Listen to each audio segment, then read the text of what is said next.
Comme Jésus faisait route vers Jérusalem, il passe aux confins de la Samarie et de la Galilée. À son entrée dans un village, 10 hommes, lépreux, le rencontrent. Ils se tiennent à distance et élèvent la voix, disant « Jésus, chef, aie pitié de nous !»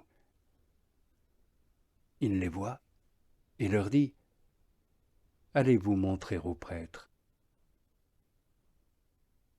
Or, tandis qu'ils y vont, ils sont purifiés.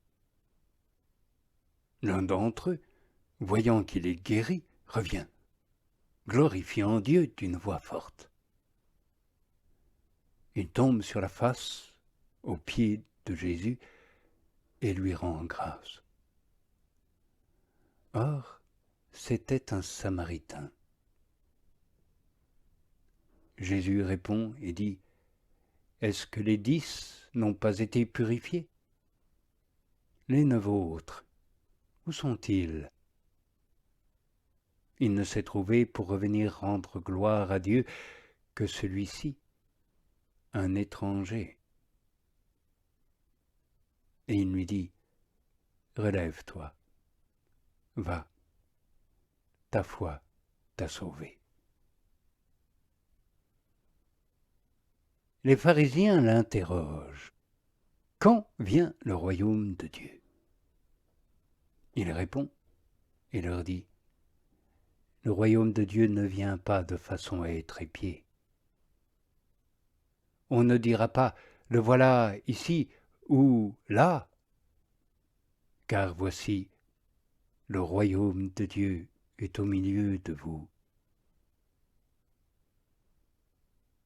Et il dit aux disciples, viendront des jours où vous désirerez voir un seul des jours du Fils de l'homme, et vous ne verrez pas. On vous dira, le voici là, le voici ici. N'y allez pas, n'y vous précipitez pas. Car de même que l'éclair étincelant resplendit d'un point du ciel à un autre point du ciel, ainsi en sera-t-il du Fils de l'homme en son jour. Mais d'abord, il doit souffrir beaucoup et être rejeté par cet âge. Comme il advint au jour de Noé, ainsi en sera-t-il encore au jour du Fils de l'homme. On mangeait, on buvait, on prenait femme ou mari, jusqu'au jour où Noé entra dans l'arche. Et vint le déluge qui les perdit tous.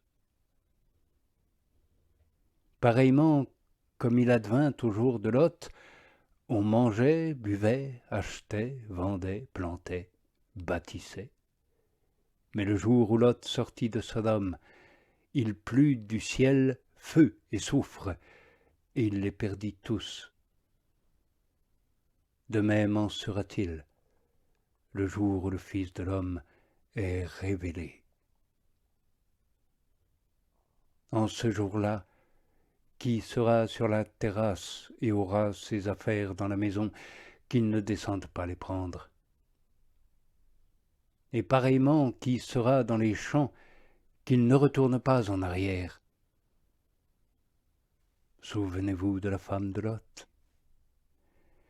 Qui cherchera à préserver sa vie la perdra, et qui la perdra la fera vivre.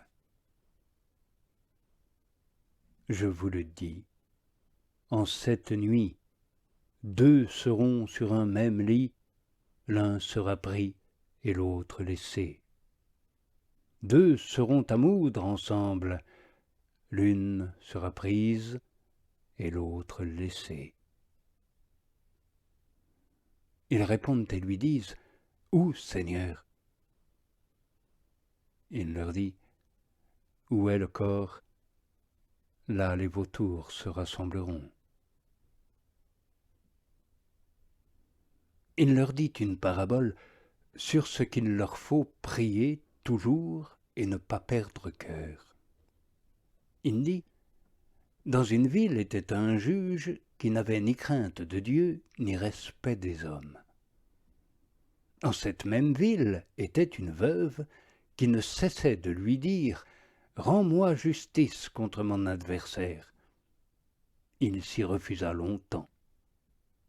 Puis il se dit en lui-même « Cette veuve m'ennuie. Et bien que je ne craigne pas Dieu et ne respecte aucun homme, je lui rendrai justice pour qu'elle ne vienne plus sans fin me rompre la tête. »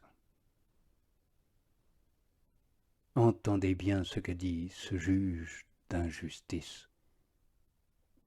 Et Dieu ne ferait pas justice à ces élus qui crient vers lui jour et nuit, alors qu'avec eux il patiente. En vérité, je vous le dis, bien vite, il leur fera justice.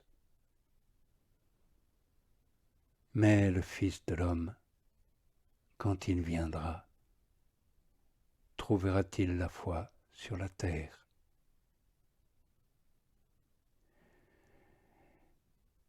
Et encore, pour certains qui, convaincus d'être eux-mêmes des justes, regardent comme rien le reste des hommes, il dit cette parabole.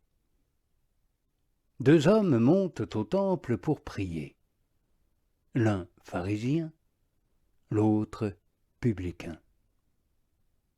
Le pharisien se tient debout et prie ainsi en lui-même « Ô Dieu, je te rends grâce de ce que je ne suis pas comme le reste des hommes, rapace, injuste, adultère, ou encore comme ce publicain. Je jeûne 2 fois la semaine et je paie la dîme de tout ce que j'acquiers. » Le publicain se tient à distance et, ne voulant même pas lever les yeux vers le ciel, se frappe la poitrine, disant « Ô Dieu, prends pitié du pécheur que je suis. » En vérité, je vous le dis, celui-ci descend justifié dans son logis. Celui-là, non. Car tout homme qui se hausse sera humilié, et qui s'humilie sera exaucé. On lui présentait aussi les tout-petits pour qu'il les touche. Ce que voyant, les disciples les rabrouaient. Mais Jésus appelle à lui ses enfants et dit « Laissez les enfants venir à moi. Ne les empêchez plus, car c'est à leur pareil qu'est le royaume de Dieu. » En vérité, je vous le dis, qui n'accueille pas le royaume de Dieu comme un petit enfant n'y entrera pas. Et un chef l'interroge en disant « Bon maître, qu'ai-je à faire pour hériter d'une vie éternelle ?» Jésus lui dit « Pourquoi me dis-tu bon ? Nul n'est bon, sinon l'unique, Dieu. Tu connais les commandements. Ne commets pas d'adultère, ne tue pas, ne vole pas, ne porte pas de faux témoignages, honore ton père et ta mère. » Il me dit, tout cela, je l'ai observé dès ma jeunesse. Jésus entend et lui dit, une seule chose te fait encore défaut. Tout ce que tu as, vends-le, distribue-le à des pauvres, et tu auras un trésor dans les cieux. Puis viens, suis-moi. Mais lui, entendant cela, devient très triste. car il était fort riche. Jésus le voit et dit, « Comme il est difficile à ceux qui ont de l'argent de pénétrer dans le royaume de Dieu. » Il est plus facile en effet à un câble d'entrer par un trou de poinçon qu'à un riche d'entrer dans le royaume de Dieu. Et ceux qui ont entendu de dire « Et qui peut être sauvé ?» Il dit « L'impossible pour des hommes est possible pour Dieu. » Et Pierre dit « Voici que nous avons laissé tout ce qui est à nous, et nous t'avons suivi. »